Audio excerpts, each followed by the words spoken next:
Magandang araw mga kasama. Nagtama ka na ba ng iyong kapatid? Ayon po sa gospel natin sa araw na ito mula kay Matthew chapter 18 verse 15, sinasabi, "If your brother or sister sins against you, correct their fault."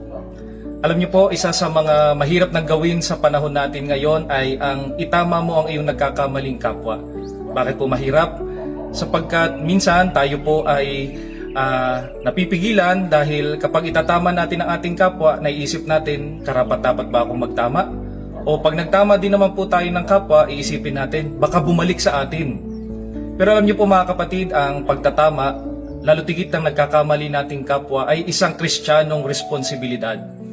Pag nakita na po natin ang ating mga kasama ay nagkakamali, dapat tayo po ay charitable na sila po ay itama. Dahil isa pong responsibilidad natin sa Panginoon kapag ang kapatid nating ito ay mas lalong napahamak pag hindi po natin sila itinama. Kaya sama-sama po tayong manalangin. Ama naming mapagmahal sa mundo pong ito, bigyan niyo po kami ng lakas ng kalooban at ng puso na itama ang aming mga nagkakamaling kapwa upang sa ganon mapasalayo sila sa kapahamakan at lalo pa pong maghari ang inyong kalooban sa mundong ito. Amen.